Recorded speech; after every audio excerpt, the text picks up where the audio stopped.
యువతకు ఒక దిక్సూచిగా భగత్ సింగ్ లాంటి అనేక మందికి స్ఫూర్తినిచ్చిన పోరాట వీరుడు కామ్రేడ్ చంద్రశేఖర్ ఆజాద్ 94వ వర్ధంతి సందర్భంగా ఈరోజు ఈ కార్యక్రమాన్ని ఉద్దేశించి ఏఐవైఎఫ్ రాష్ట్ర ప్రధాన కార్యదర్శి ధర్మేంద్ర గారిని మాట్లాడాల్సిందిగా కోరుతున్నాను.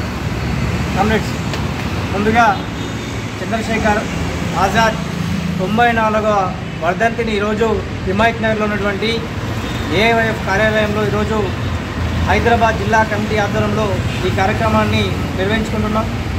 వాస్తవానికి ఆజాద్ ఆయన జీవితాంతం కూడా దేశ స్వాతంత్రం కోసం ఈ దేశం నుంచి బ్రిటిష్ మూకలను ముష్కరులను తరిమి కొట్టడంలో ఆయన సిద్ధాస్తుడుగా పనిచేశాడు. అనేక పోరాటాల్లో కూడా బ్రిటిష్ పాలనకు వ్యతిరేకంగా కూడా పోరాడి స్వరాజ్యాకాంక్షలో ముందుండి ఆనాటి విద్యార్థుల యువతను కూడా ముందుకు తీసుకుని వెళ్ళి వాళ్ళందరూ కూడా స్వతంత్ర సంగ్రామంలో తీసుకుపోవడానికి అవిరళంగా కృషి చేశారు.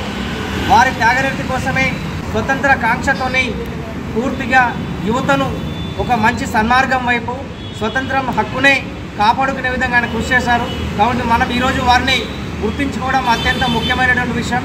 ఇప్పుడున్న యువతరానికి కూడా ఆనాడు దేశ స్వాతంత్రంలో వారు ఏదైతే కలలు కన్నారో ఆ స్వాతంత్ర ఫలాల్ని సిద్ధింపచేయడంలో నేటి పాలకుల్ని కనుగొంపు చేసే విధంగా ఈయన వర్ధంతి కార్యక్రమం ఆయన దిక్సూచి కావాలని చెప్పి ఆల్ ఇండియా యూత్ ఫెడరేషన్గా కోరుతూనే ఇప్పుడు కేంద్ర రాష్ట్ర ప్రభుత్వాలు కూడా ఆ దిశగా ఏదైతే స్వతంత్ర ఫలాల్ని నేటి యువతకు అందించడంలో క్రియాశీలకంగా వారి యొక్క పాలన లేకపోతే సంక్షేమ ఫలాలు కూడా ఆ రకంగా ఉండాలని చెప్పి ఈ సందర్భంగా తెలియజేస్తూ ఈ కార్యక్రమానికి వచ్చినటువంటి మీ అందరికీ రాష్ట్ర సమితి నుంచి విప్లవాలు తెలియజేస్తూ పోరాడతాం చంద్రశేఖర్ ఆజాద్ స్ఫూర్తితో.